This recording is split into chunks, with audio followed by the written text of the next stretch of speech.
Fidélité au programme de la Radio nationale du Mali. Il est 9h à Bamako et à Ouaga, une heure de plus à Niamey.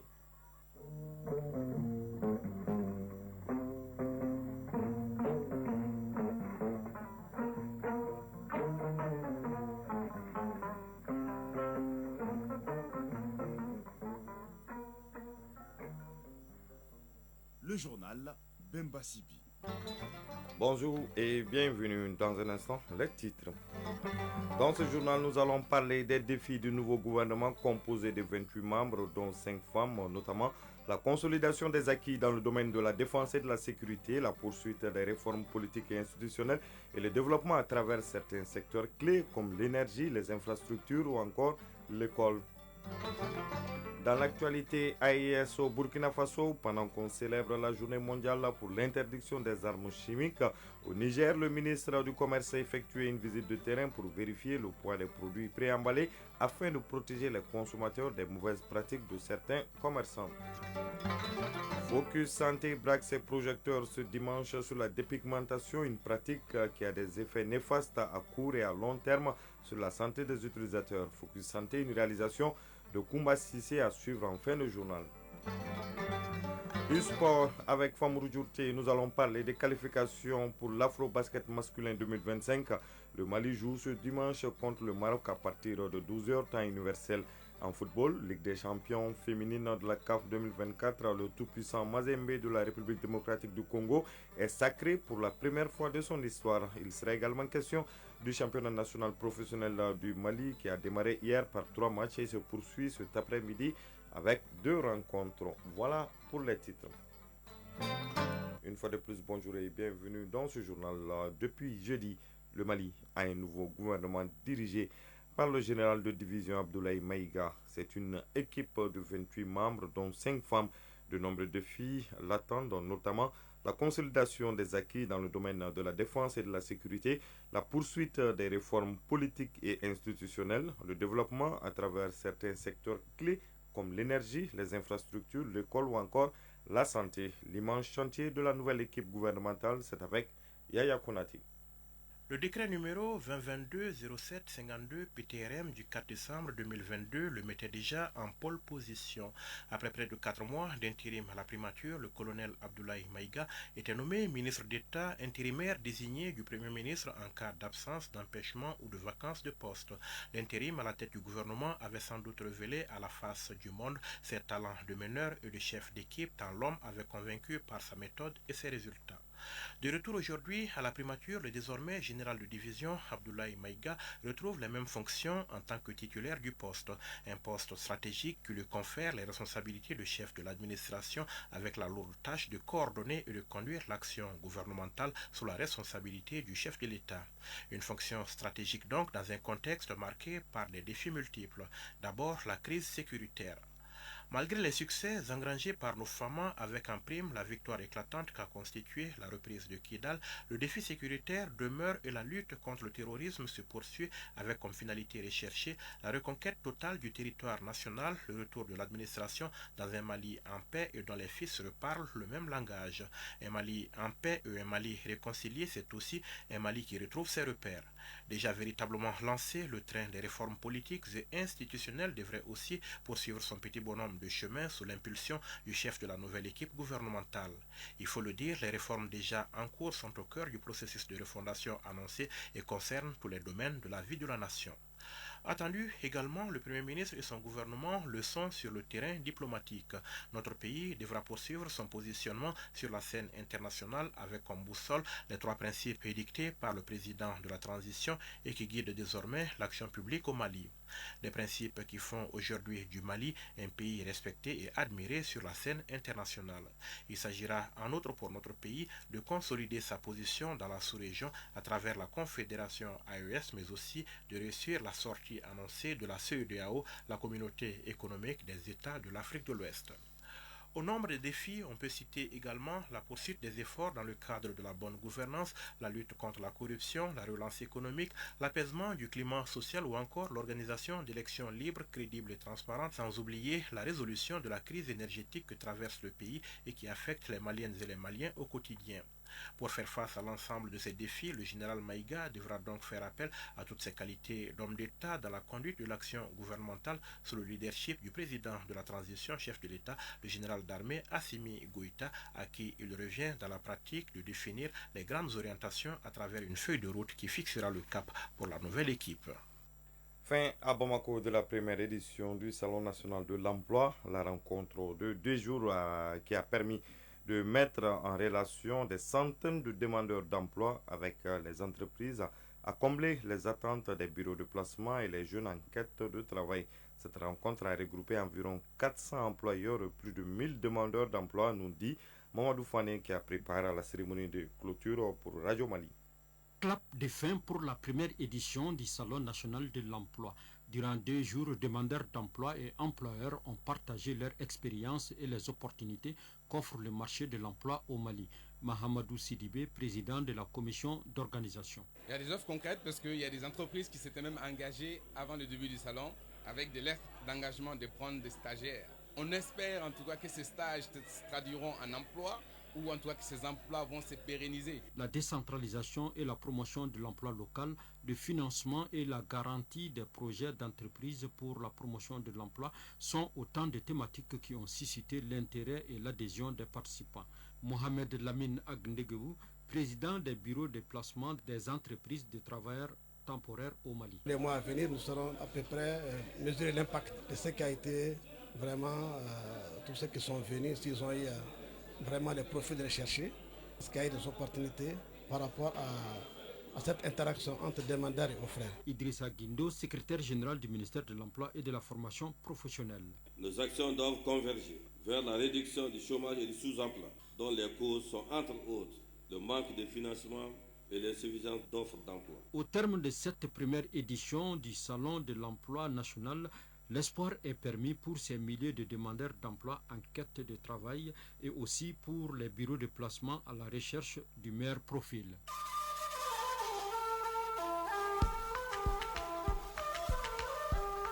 AES Actualité.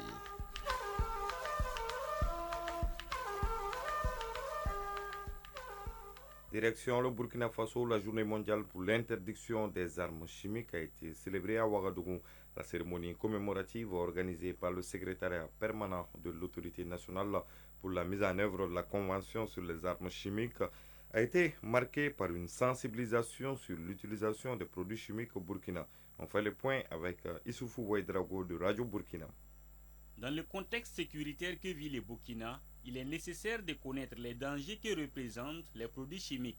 Pour le secrétariat permanent de l'autorité nationale pour la mise en œuvre de la Convention sur les armes chimiques, il s'agit de veiller au respect des normes sur l'utilisation des produits et armes chimiques au Burkina Faso et aussi d'alerter la population sur les conséquences des substances chimiques. Dr Félix Kini. Sa mission, c'est vraiment aider donc à gérer les 4 piliers de la Convention, qui sont donc le désarmement. Alors le désarmement, on n'a pas d'armes chimiques, donc ça ne concerne pas en principe. Il y a le deuxième pilier, la non-prolifération des armes chimiques, c'est-à-dire qu'il ne faut pas que ça passe d'un côté, d'un pays à l'autre. Comme on n'en a pas, on n'est pas trop concerné. Maintenant, il y a la protection civile et l'assistance. Ça veut dire en cas de danger, comme nous sommes dans un monde en turbulence, donc tout peut arriver. Cela, on doit être édifié, outillé pour faire face à des éventuelles attaques chimiques. Ça, c'est le troisième pilier. Le quatrième pilier, c'est l'usage pacifique des dérivés chimiques, donc des substances chimiques. Normalement, les substances chimiques, c'est des biens à double usage. Ça veut dire qu'on peut l'utiliser donc de façon pacifique pour notre bien-être, comme ça peut être détourné, utilisé autrement à d'autres fins. Des actions seront menées sur le terrain pour faire connaître le SP-ANCAC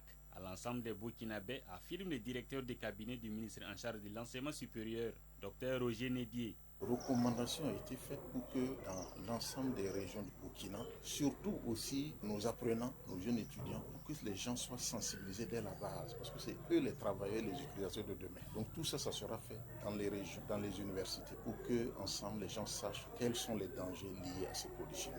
La journée mondiale de l'Organisation pour l'interdiction des armes chimiques est commémorée chaque 30 novembre au Burkina. L'édition de 2024 a été marquée par une visite des stands des différents acteurs de la sécurité.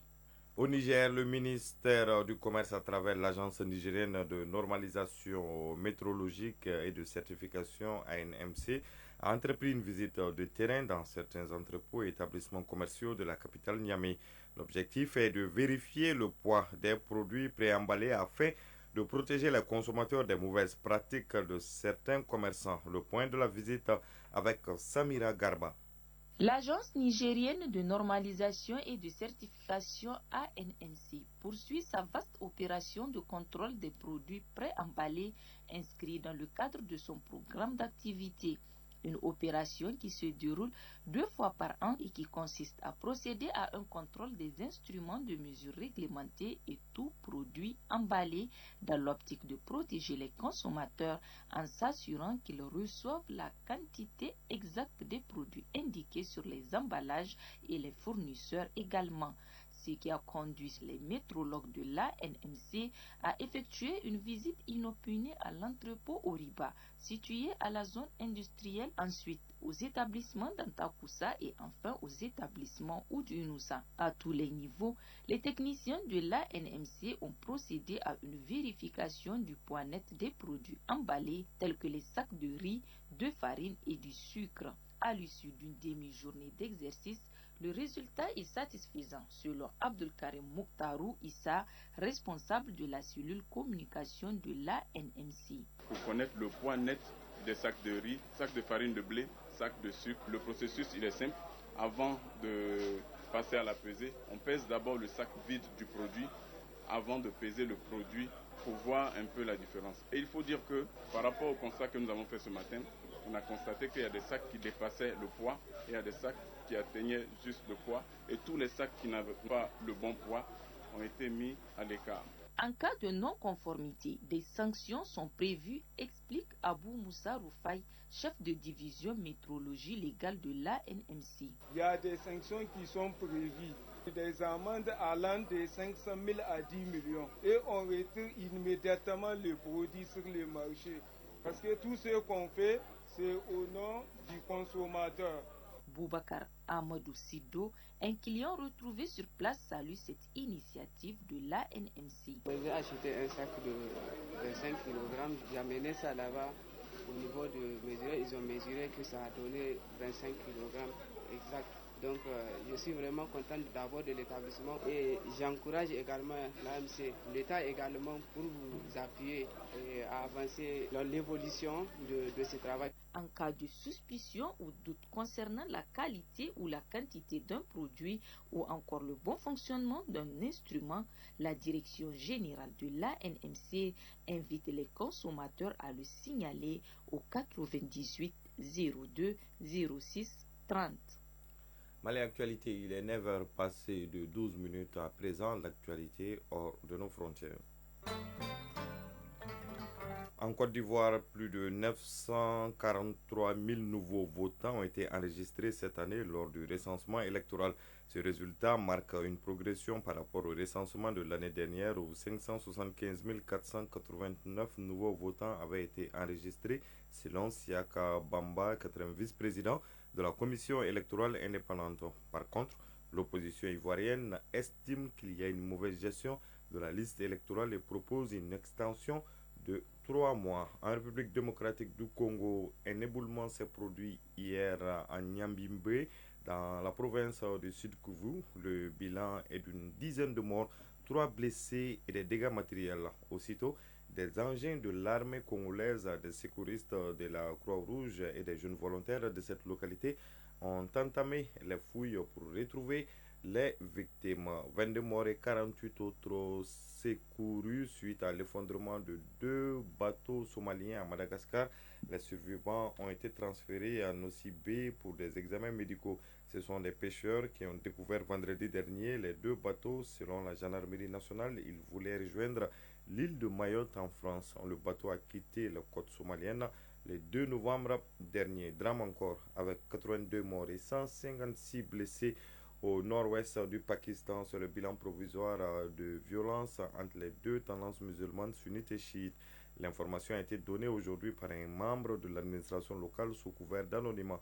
Le jeudi dernier, une dizaine d'assaillants avaient tiré à vue sur 2 convois transportant des familles chiites. En revanche, des chiites avaient mené des raids de représailles les vendredis et samedis derniers sur des quartiers sunnites. On termine par cette nouvelle, le torchon qui brûle entre Haïti et la France depuis le mercredi dernier. Le gouvernement haïtien a interpellé l'ambassadeur français pour demander des explications et mettre en garde la France, un pays qui, à travers son président Emmanuel Macron, a traité les membres du Conseil de transition haïtien de parfaits imbéciles et accuse les Haïtiens d'avoir transformé leur pays en narco-État. Ces propos ont été tenus mercredi dernier lors du sommet du G20 au Brésil. À présent, la page sport de cette édition.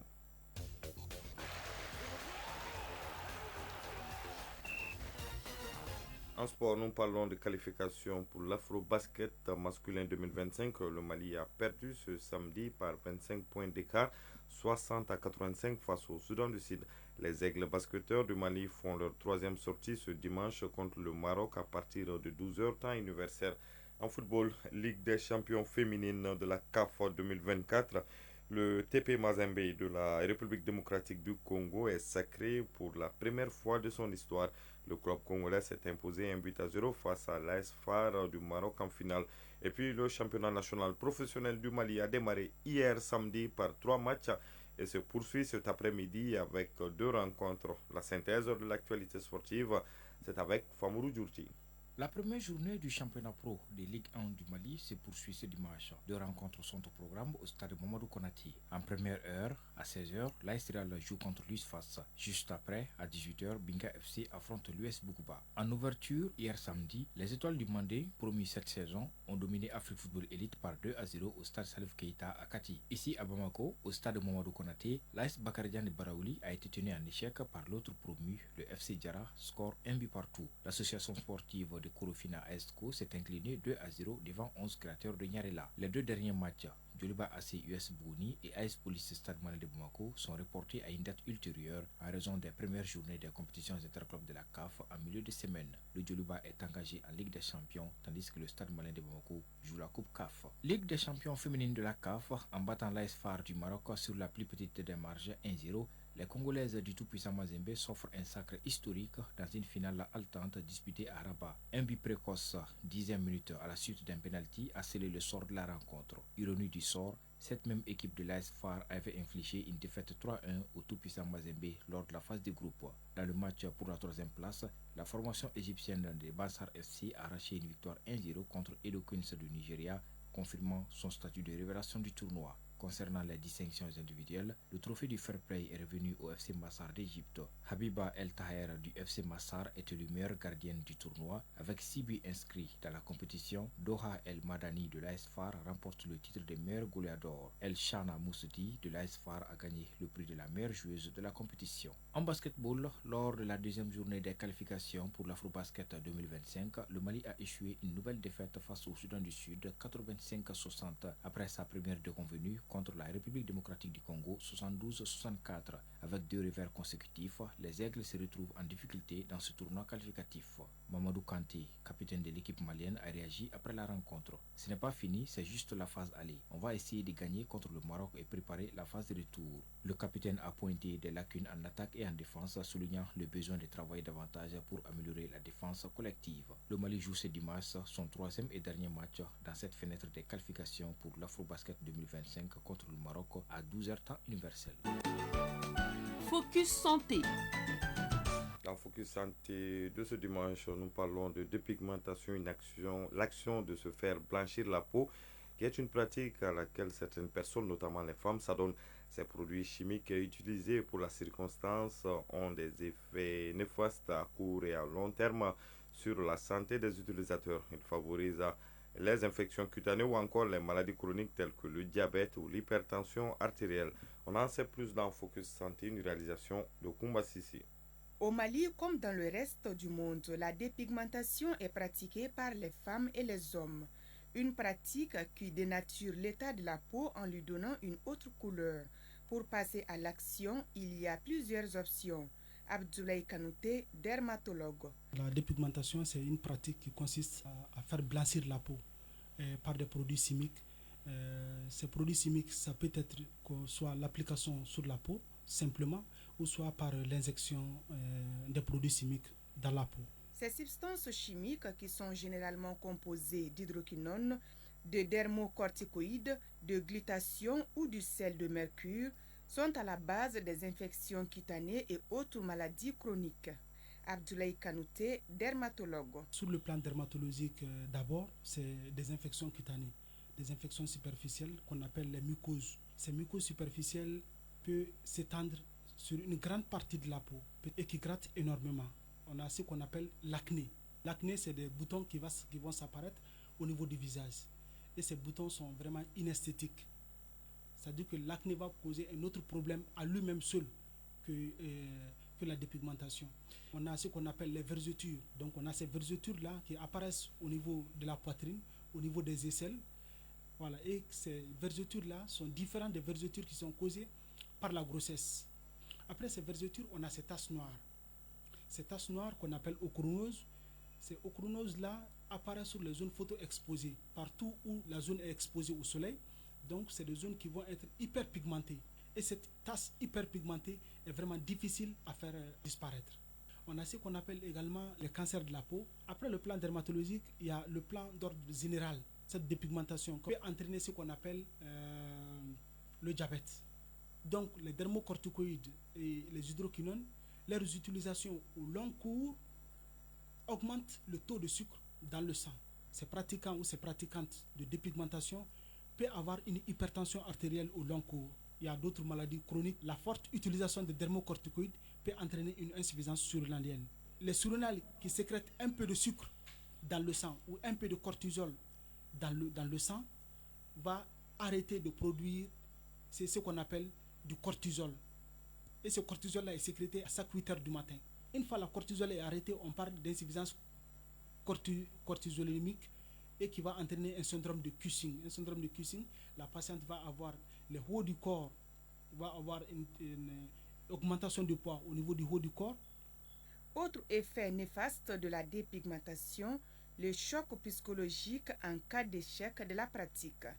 Abdoulaye Kanouté. Sur les effets psychologiques, quand on fait la dépigmentation, les effets estompés ne sont pas toujours là. Ça peut entraîner un manque d'estime de soi. Parce qu'elle voulait que sa peau soit vraiment très claire, très belle, mais cet éclaircissement qu'elle souhaitait, elle ne l'a pas eu. Donc d'une part, ça va entraîner ce qu'on appelle un manque d'estime de soi. Ça va entraîner ce qu'on appelle un choc psychologique. Ça va entraîner ce qu'on appelle une culpabilité, donc un regret. Effectivement, notre interlocutrice qui a voulu garder l'anonymat est dans le profond regret aujourd'hui. Elle vit avec les séquelles de la dépigmentation depuis plus d'une décennie. Ces séquelles sont des taches noires communément appelées mamies qui couvrent plusieurs parties de son corps. Cela fait 12 ans que je vis avec ces taches noires.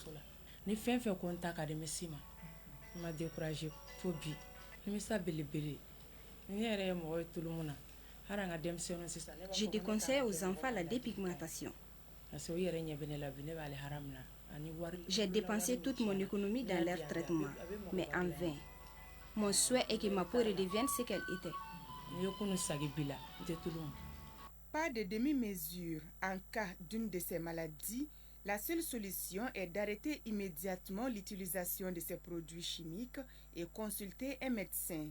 En ce qui concerne le traitement des petits boutons noirs, il est lent et coûteux, nous confirme le spécialiste. Vous pouvez écouter cette édition sur nos différentes plateformes digitales grâce à Mohamed Koulibaly qui a assuré la mise en ligne. Vous avez compris, à 9h passé de 23 minutes, on prend fin ce journal qui vous a été présenté par Bemba Sibi. Mise en onde par Absi Traoré Fousseini Sissoko, une réalisation de Adam Maïga, coordination Ousmane Daou. Prochain rendez-vous avec l'information, c'est à 13h dimanche de ce 24 novembre 2024, une présentation de Ibrahima Traoré. Merci, à bientôt.